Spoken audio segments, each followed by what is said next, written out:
The best book to read is the Bible. The best book to read is the Bible. Read it every day. It will help you all the way. All the best book to read is the Bible. दुनियारे सर्वश्रेष्ठ ग्रंथ Bible. दुनियारे सर्वश्रेष्ठ ग्रंथ Bible. प्रतिदिन जे पढ़िबो मार्गरे भय न हेबो. हो दुनियारे सर्वश्रेष्ठ ग्रंथ बाइबल. दुनिया में सबसे प्यारी पुस्तक बाइबल.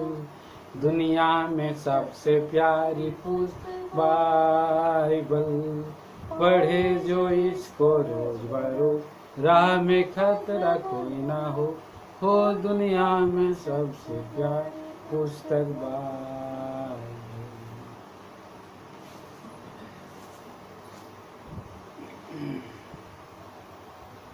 पढ़ेंगे लू का सुसमाचार 12 अध्याय.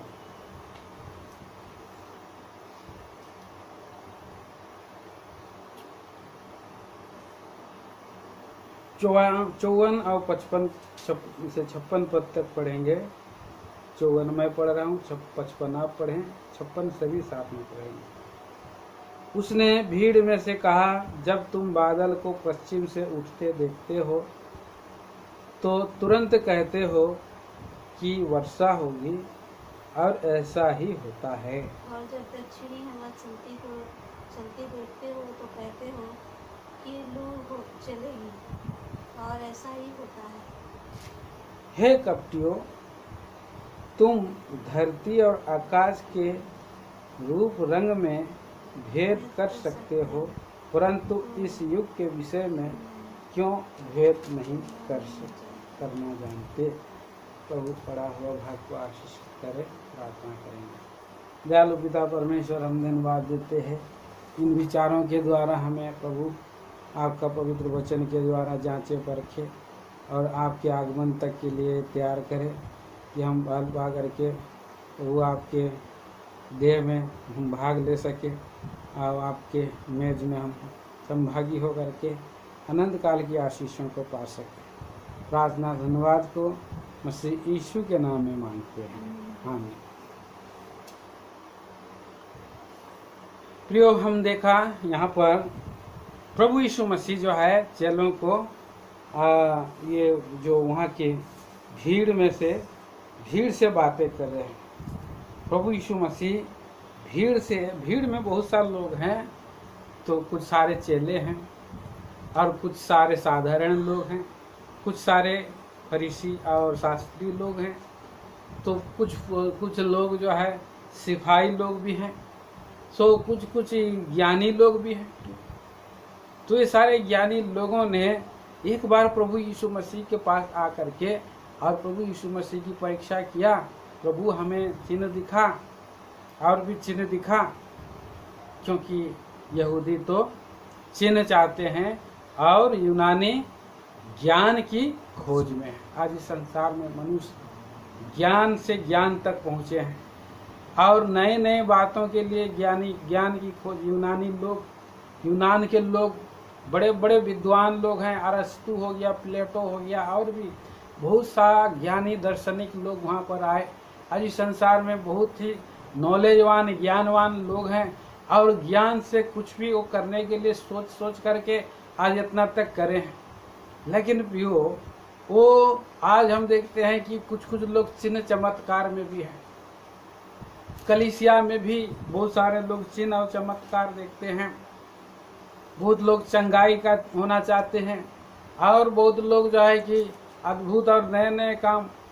प्रभु यीशु मसीह के पास आकर के भी वो लोग कह रहे थे कि प्रभु आप तो गूंगे को ठीक किया और भी लोगों को ठीक किया और भी हमको चिन्ह दिखाइए.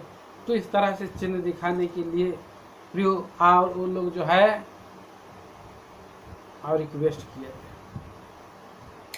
ये मत्ती की किताब में 16 अध्याय में हम पढ़ते हैं.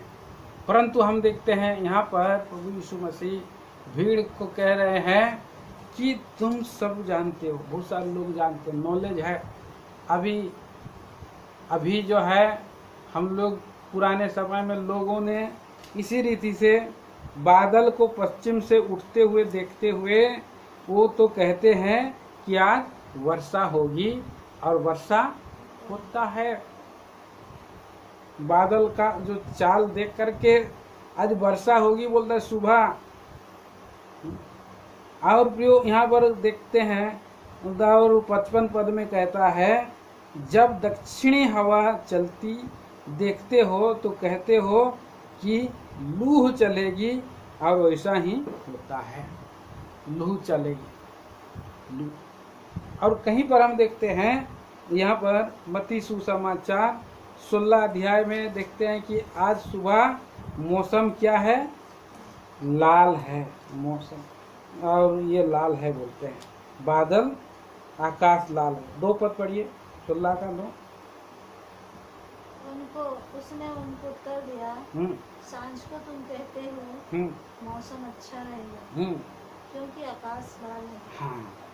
और भोर को कहते हो आज आंधी आएगी, क्योंकि आकाश लाल और धूमिल है। तुम आकाश के लक्षण देखकर उसका भेद बता सकते हो, हाँ, पर मन समयों के चिन्हों का भेद क्यों नहीं बता सकते? क्यों नहीं बस प्रियो, आज यहाँ पर लोगों को बहुत ज्ञान हो गया है, चंद्रमा जाने का, तारों का ज्ञान, और इस संसार में मौसम विभाग भी आज देख 1 सप्ताह पहले लोग बता देते हैं कि कहाँ कहाँ पर वर्षा होएगी, कहाँ उपमा हर एक नया अफमान चला है, अम्फान। वह अम्फान का एक अभी बवंडर चला, कुछ समय पहले एक बड़ा पत्थर गिर रहा है, उसका पता चला। तो अनेक बातों का आज लोग जो है और खोज कर रहे हैं, और उसका सटीक थोड़ा सा प्रमाण से पता कर भी रहे हैं। तो इन दिनों का भेद को पूछ रहा है तो वर्तमान में, हाँ, पर समयों के चिन्हों का भेद क्यों नहीं बता सकते? समयों के चिन्हों का भेद क्यों नहीं बता सकते? ये हमारे आज इस पृथ्वी पर हम कितना साल से हैं, बहुत लोग को तो बोलते हैं कि करोड़ों साल पुराना। बहुत लोगों का अलग अलग सोच है, करोड़ों साल पुराना ये पृथ्वी है बोलकर ये लोग बोल रहे हैं। लेकिन हम उत्पत्ति के आदन के वाटिका से जब हम गिनते हैं तो आज तक कितना साल हो गया? 2000 प्रभु यीशु मसीह के आगमन तक, और प्रभु यीशु मसीह से मूसा अब्राहम तक 2000 साल, और वहाँ से आदन तक 6000 साल हो गया है। 6020 साल हो चुका है। मतलब अभी बहुत ही थोड़ा समय बाकी रह गया है। ये पृथ्वी जो है करहा रही है दासत्व में, और पाप के बोझ से दबी है। आज वर्तमान में हम देखते हैं कि पवित्र शास्त्र बाइबल में हम पढ़ते हैं कि ये पृथ्वी का परिस्थिति क्या पाप के बोझ से भयंकर करहाता हुआ पृथ्वी को दिखाई दे रहा है। हम पढ़ते हैं रोमियो की पत्री 8 अध्याय और 18 वचन। क्योंकि मैं समझता हूँ इस समय के दुख और क्लेश उस महिमा के सामने जो हम पर प्रकट होने वाली है, हाँ, कुछ भी नहीं है। क्योंकि सृष्टि बड़ी आशा भरी दृष्टि से, सृष्टि का जो है आशा भरी, आशा लगा करके सृष्टि भी, पृथ्वी भी, हाँ, दृष्टि से परमेश्वर के, हाँ, पुत्रों के प्रकट होने की बात जो रही है। हाँ, तो प्रकट होने की बात जो हो रही है। और 22 वचन, क्योंकि हम जानते हैं कि सारी सृष्टि अब तक मिलकर कराती और पीड़ाओं में पड़ी तड़पती है। पीड़ाओं में पड़ी तड़पती है, तड़प रही है, करा रही है, तड़प रही है। लोग जब कब कराते हैं? जब कराते हैं जब वो बीमार हो जाते हैं, जब आदमी दुर्बल हो जाता है, जब आदमी के जीवन में एकदम पूरा शरीर ऐंठता रहता है, दुखित होता रहता है और उनको कुछ भी अच्छा नहीं लगता है। बैठना ना अच्छा लगता है, न सोना अच्छा लगता है, न चलना अच्छा लगता है, न खड़ा होना अच्छा लगता है। कई बार मनुष्य जो है, और हम देखते हैं अभी ये कोरोना का बीमारी के लोग अचानक से धड़म से गिर जाते हैं, तड़पने लगते हैं, आराम से गिर करके तड़पने लगते हैं, फिर उनको लेकर के रखता है आईसीयू में।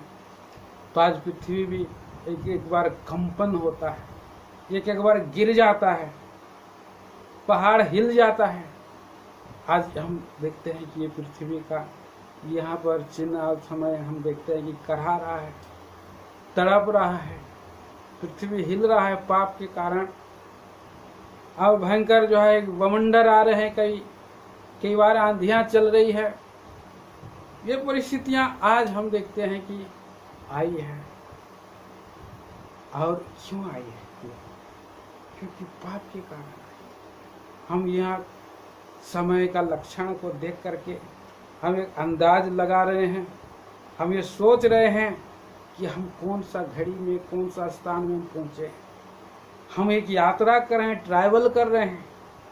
एक पृथ्वी एक यात्रा कर रही है, चक्कर लगाते लगाते लगाते लगाते चक्कर काटते हुए कितना युग साल बीत गए हैं, घूम रही है वो, यात्रा कर रहे हैं।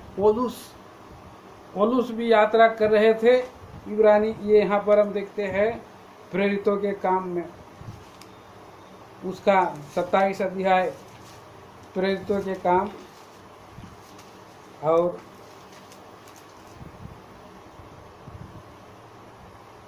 बहुत दिन हो गया वो लोग, वो जो है चलते चलते चलते उनको बहुत दिन हो गया था और उनको अंदेशा नहीं था कहाँ हम लोग हैं। तो ये उसके 27 अध्याय में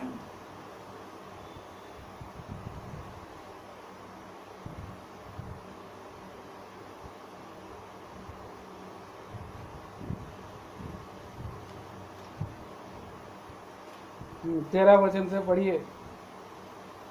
जब कुछ दक्षिणी हवा बहने लगी तो यह समझ कर कि हमारा अभिप्राय पूरा हो गया, डंगर उठाया और किनारा धरे हुए प्रेते के पास से जाने लगे।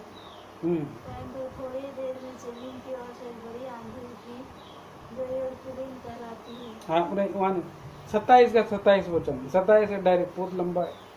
जब चौदहवीं रात आई हाँ, और हम आद्रिया समुद्र में भटकते फिर रहे थे समुद्र में भटकते जा रहे हैं।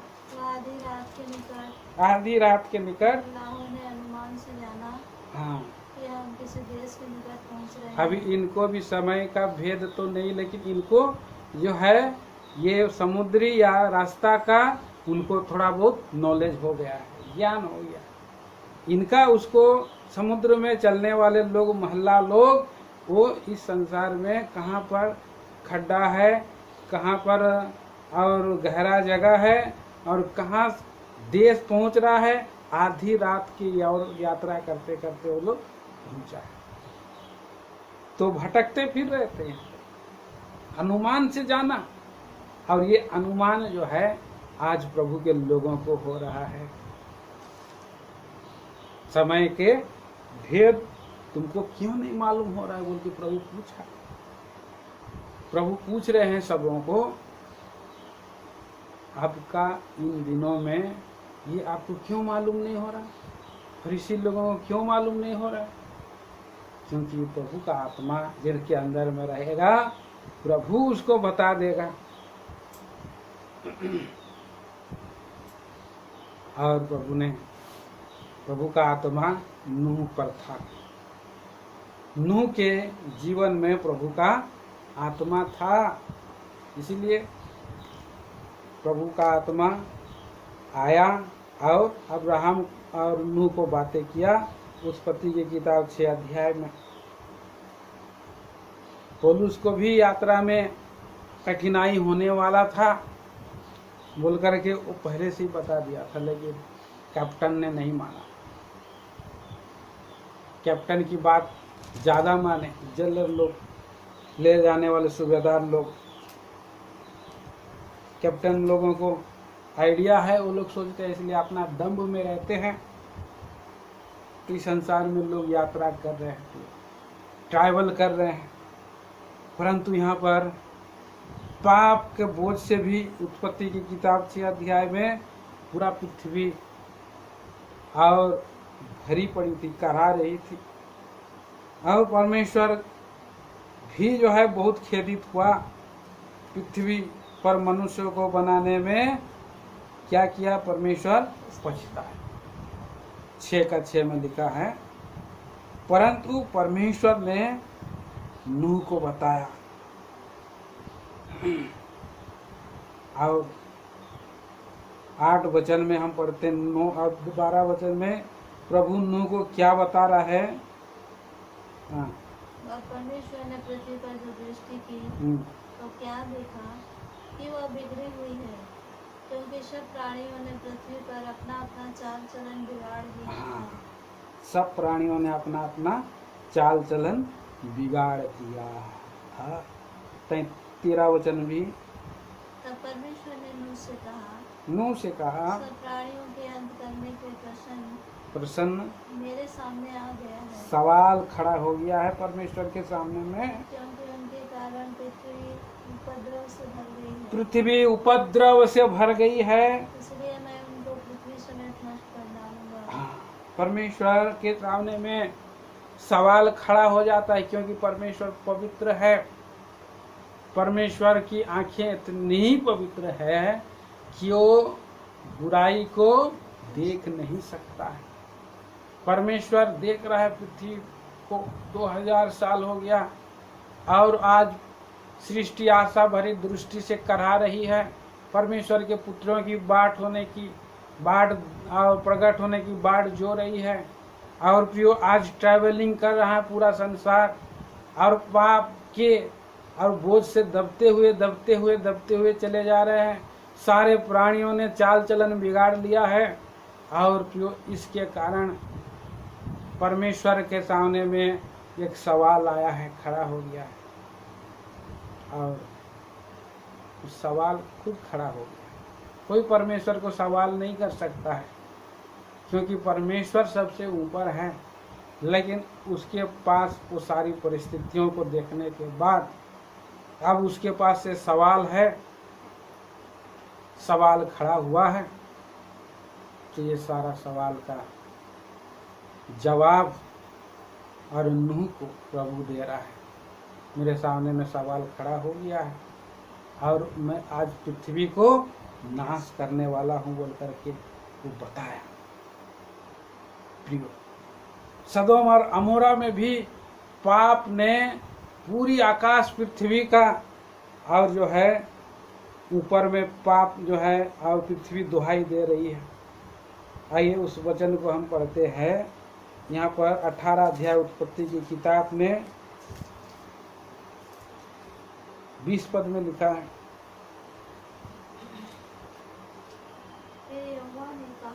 यहोवा ने अब्राहम से कहता है, सदोम और अमोरा की चिल्लाहट बढ़ गई है और उनका पाप बहुत भारी हो गया है। हाँ, इसलिए मैं उतर कर देखूंगा कि उसकी जैसी चिल्लाहट मेरे कान तक पहुंची है।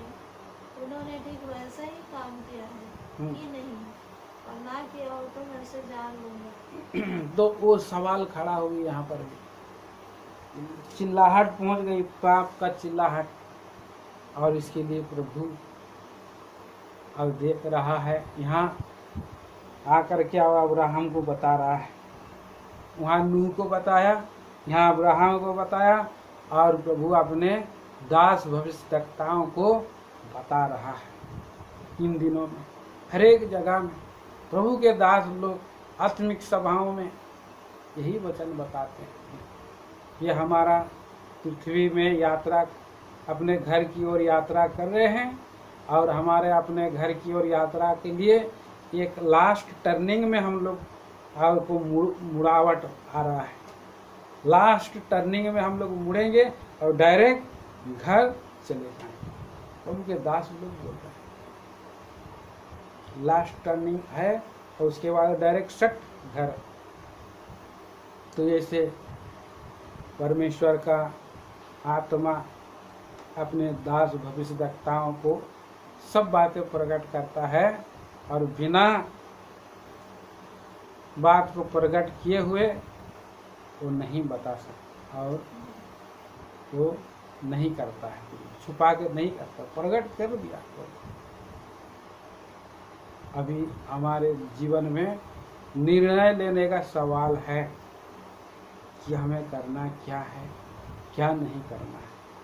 जब हम देखते हैं प्रियो, यहाँ पर पहला इतिहास का 12 अध्याय में यहाँ एक सवाल, यहाँ पर कुछ बुद्धिमान लोगों ने समय का सदुपयोग उन्होंने किया है। अभी साउल का राज खत्म हो चुका है, अभी दाऊद का राज चला आ रहा है। जैसे इस संसार का शैतान का राज खत्म होने वाला है, और हमारे लिए प्रभु का राज आने वाला है।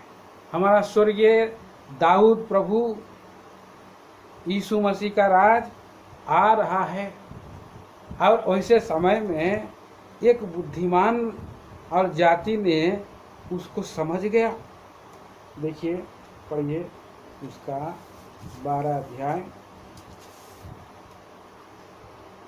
पहला इतिहास 12 अध्याय 32 वचन। कार्यों में से जो समय को पहचानते थे, ईसाकारी लोग जो समय को पहचानते थे कि इसराइल को क्या करना उचित है, हाँ, इसराइल को क्या करना उचित है, उनके प्रधान 200 थे। हाँ, और उनके सब भाई उनकी आज्ञा में रहते आज्ञा थे। में। देखिए, ईसाकारी लोगों को उचित है, समय का ज्ञान है उनको। ईसाकारियों में जो समय को पहचानते थे, समय को का ज्ञान उनके अंदर में है। ईसाकारी लोग, अभी हमको क्या करना उचित है? क्या हम लोग साउल राजा का और उसके घराने में ही अब तक हम लटके रहेंगे, जो पाप कुटिलता करते हुए चल रहे हैं? तो प्रियो, आज हम देखते हैं कि ये सिंबल है, ये शैतान का हम लोग घराने में बने रहेंगे, या उसकी अधीनता में बने रहेंगे, उसकी इच्छा में बने रहेंगे, या हमें समय को पहचान करके हम प्रभु के राजा को अपने, उसको हम राजा मानेंगे।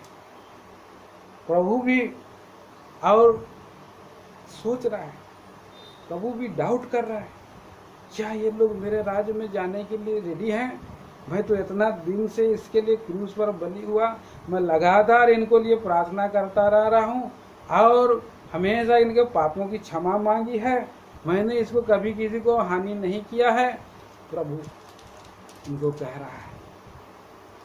और फिर भी देखिए, यहाँ पर 12 अध्याय, पहला इतिहास 12 अध्याय, और क्या ये किस भाव से प्रभु के पास आ रहे हैं? पढ़िए 17 पद में, पहला इतिहास। उनसे मिलने को दाऊद निकला और उनसे कहा, हाँ, यदि तुम मेरे पास मित्र भाव से मेरी सहायता करने को आए हो। प्रभु यीशु मसीह की आज्ञा में हम रहने के लिए हम मित्र बन सकते हैं। मित्र, हम उसकी आज्ञा में रहेंगे तो हमें मित्र कहेगा। तो यहाँ पर दाऊद भी उन लोगों को क्या बोल रहा है?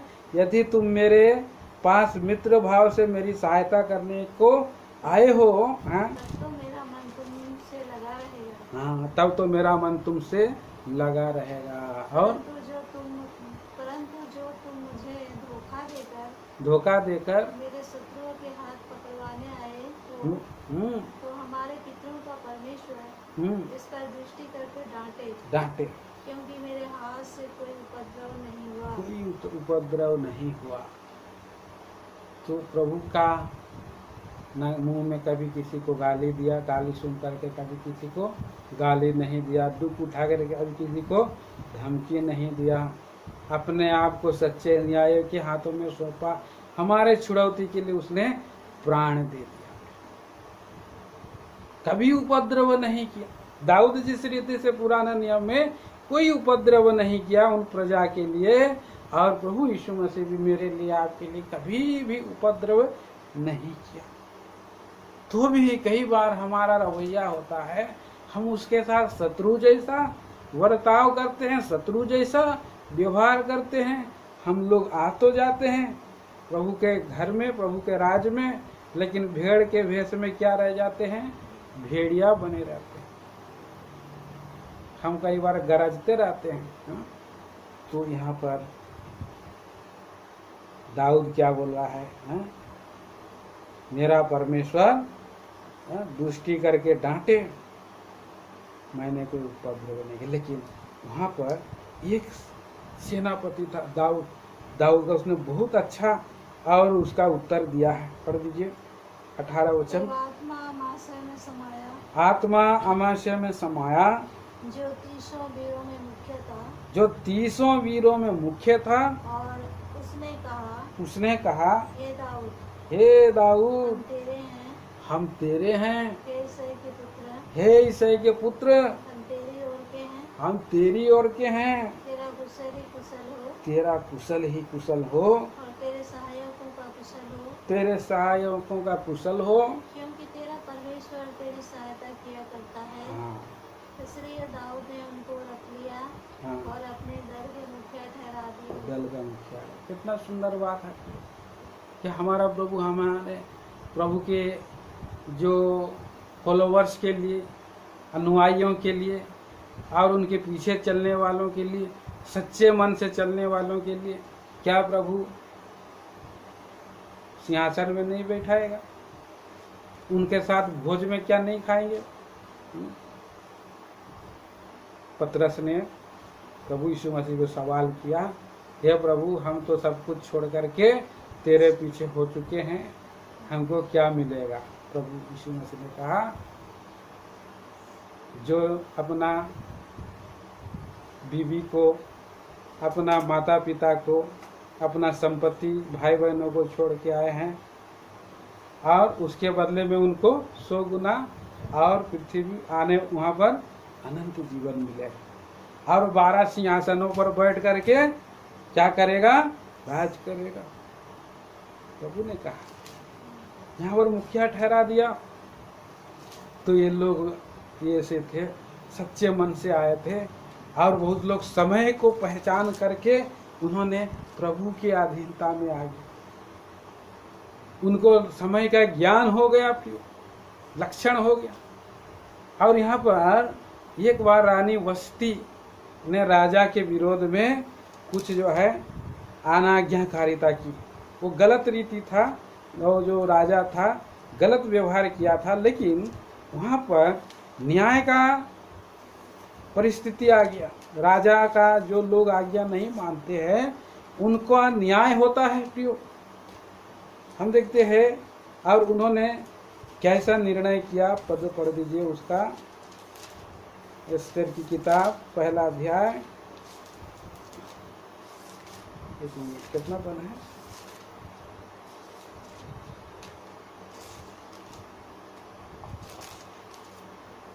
तेरा वचन। तब राजा ने समय समय का भेद जानने वाले पंडितों से पूछा। तब राजा ने समय समय का भेद जानने वाले पंडितों से पूछा। राजा तो नीति और न्याय के सब ज्ञानियों से ऐसा ही क्या करता था। हाँ, समय समय का भेद जानना का पंडित लोग थे, तो उनको न्याय करने का एक समय होता है। हर व्यवस्था, हर नियम एक व्यक्ति पर जो है अलग अलग दृष्टिकोण से लागू होता है। कई बार लागू होता है, सबों के जीवन में पुराना नियम में लागू था कि ये लोग, सब लोग जो है कि प्रभु का दिन को, सब दिन को पवित्र माने। कोई भी आदमी बाहर कहीं पर गए, मन्ना चुनने के लिए या भेड़ बकरियों को चराने के लिए और दूसरे किसी काम में जाता था तो सबत के दिन में क्या करते थे, उनको मार डालते थे। परमेश्वर का ये नियम था।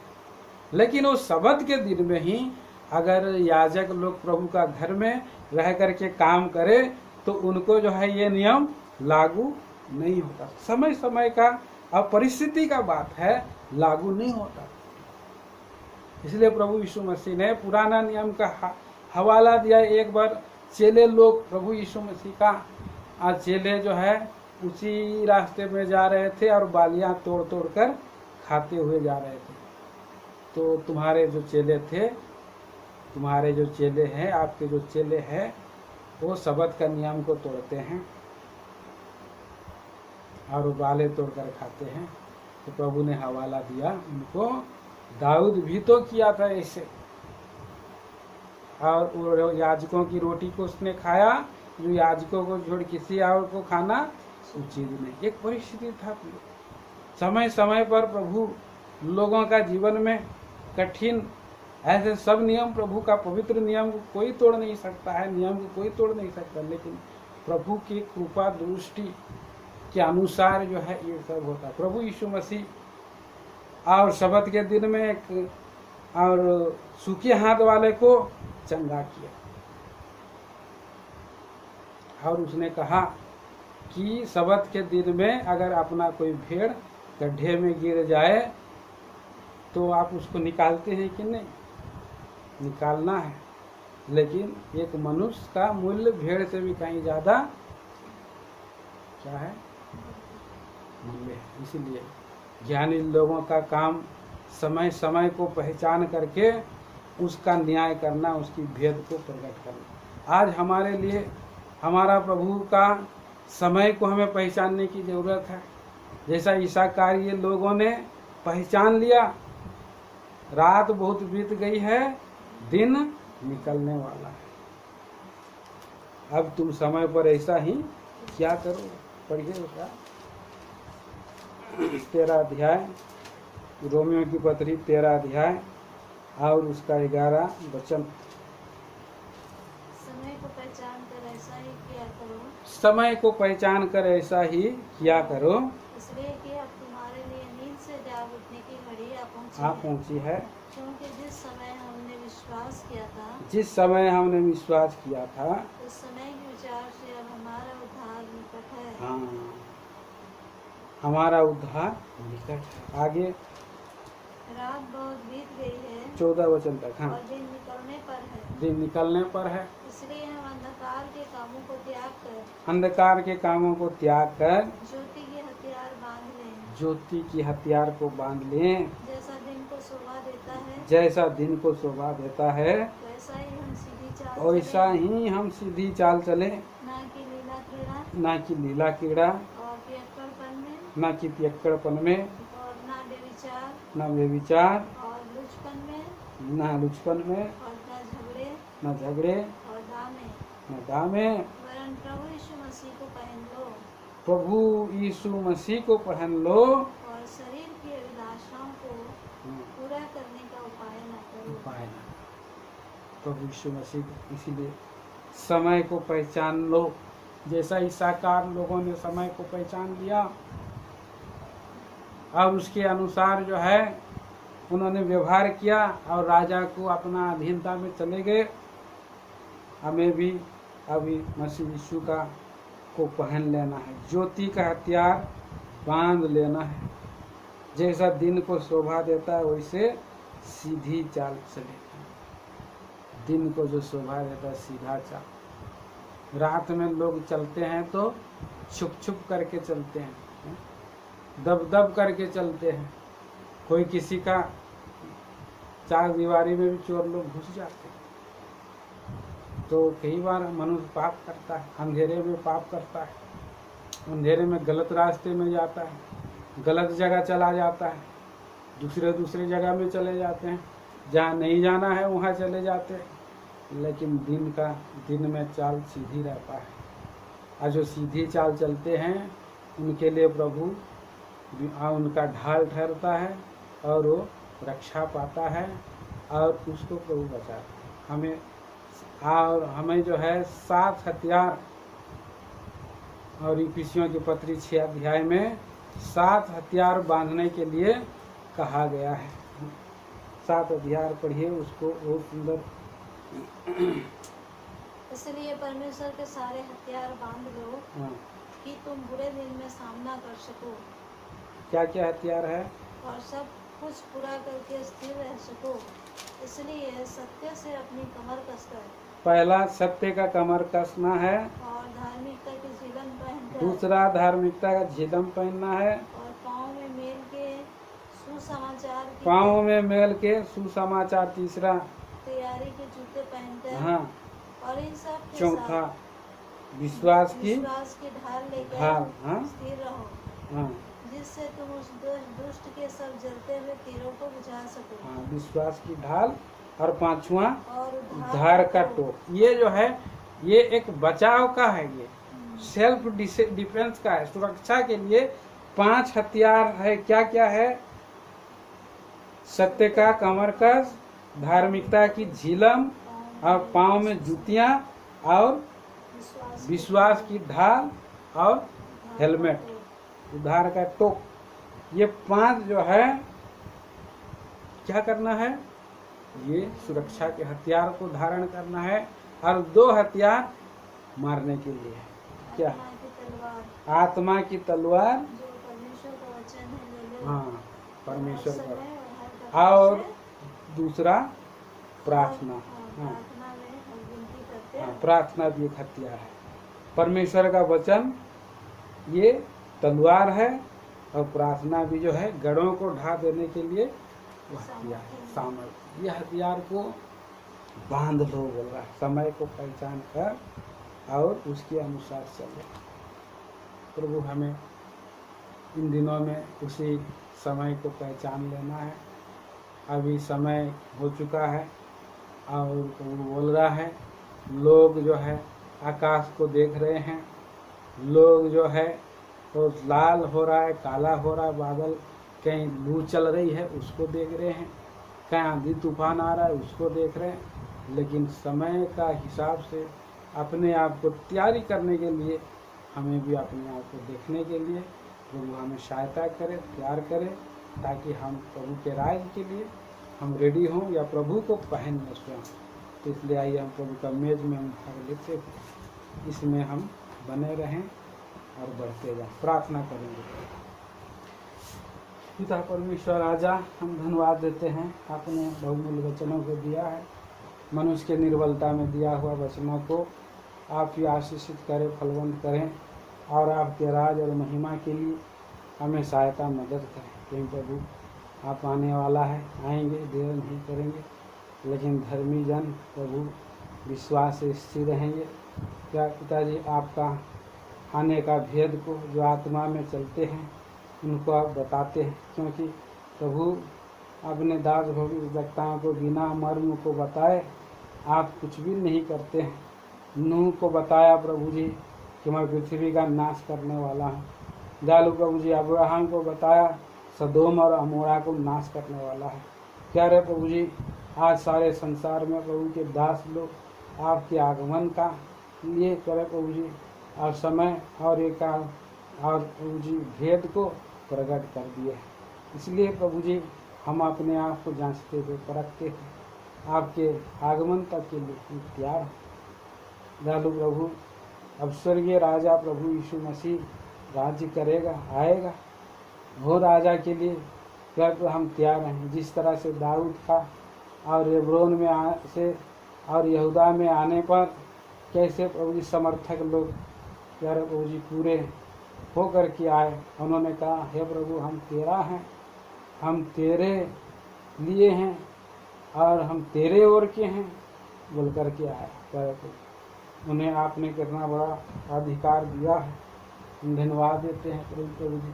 साकार लोग समय को पहचान कर वो आगे हमारे लिए समय में वो पहचान करके नींद से जाग उठने की घड़ी आप ऊँची है, इसके लिए प्रभु सहायता कर दीजिए। रात बहुत बीत गई है प्यारे पिताजी, और हम देखते हैं किस तरह से और पौलुस भी प्रभु जी यात्रा में भटकता रहा, लेकिन अनुमान से वो लोग जान गया कि अभी किनारा आ चुका है, किनारा पहुंच रहा है, हम लोग उस और उस शहर में पहुंचने वाले हैं। इसीलिए वो लोग यार ये अपने जीवन को तैयार कर लिया था। धन्यवाद के वचनों की रक्षा रखवाने की सहायता मदद करें। धन्यवाद आराधना मसीह यीशु के नाम में चाहते हैं, आमीन। और प्रभु यीशु मसीह का अनुग्रह, परमेश्वर पिता का प्रेम, पवित्र आत्मा की सहभागिता सदा सर्वदा होता रहे, आमीन। Praise the Lord. सबों को जय मसीह जी।